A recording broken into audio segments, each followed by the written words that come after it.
ৰাম নাৰায়ণ ৰাম যি ইষ্টিংকত আছে, যি জন্মগত ৰূপে মহান হৈছে, হেল্লা সৰাজক লক্ষ্য কৰে। ধৰি লওক যে 50 লাখ মানুহ আছে, তেওঁলোকৰ ভিতৰত তেওঁলোকে নিৰ্ধাৰণ কৰিছে যে 10 লাখ মানুহক লগত ল'ব। তেওঁলোকে চাৰা বিচাৰি থাকে যে কাক লগত ল'ব, যাৰ সৈতে প্ৰেম আছে মাত্ৰ মন্দি আৰু আন কিবা নহজন মাত্ৰ হেতাক মুঠিৰ দৰে টানি লৈ যাব।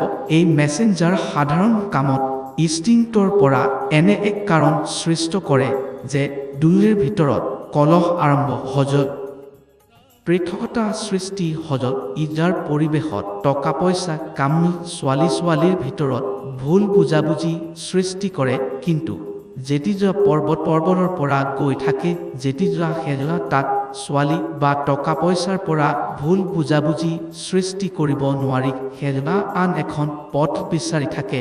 এনে হল যেতিয়া তেওঁলোকে এজন ব্যক্তিৰ পৰা প্ৰেম কৰে, হেলাৰ মননীতি দেখিছে যে আৰু 40 জনক এক অনুমতি মেলি গৈছে, তেতিয়া মেছেঞ্জাৰসকলে হেলাৰ ওপৰত হাত নৰাখে।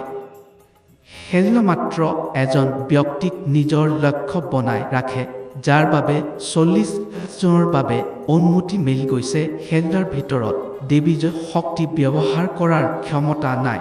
সাধাৰণ ঘটনাৰ মাধ্যমেই ধৰি লওক যে ৰেষ্টুৰেণ্টত বহি আছে, মেছেঞ্জাৰসকলে দেখিছে যে হেলা কৈছে চাৰা সকলো সলনি কৰিব পাৰে। বাস্তৱ ঘটনাৰ মাধ্যমে ইনষ্টিংক্টৰ কাম চলি থাকে। কামত সকলোৱে সাৱধান হোৱাৰ প্ৰয়োজন। যেতিয়া ইটাৰ পৰিসৰে কোনো ধৰণৰ বস্তু থাকিব নাথাকিব, হেলা একেবাৰে তাৰ স্থায়িত্বৰ চিন্তা কৰাৰ পৰা কোনো লাভ নাই। ইটাৰ প্ৰেমত স্থায়িত্ব নাই। শাস্ত্ৰমতে যি ভগৱান আছে, প্ৰকৃতিৰ ভগৱানসকলে এই সকলোবোৰৰ প্ৰয়োজন নাই।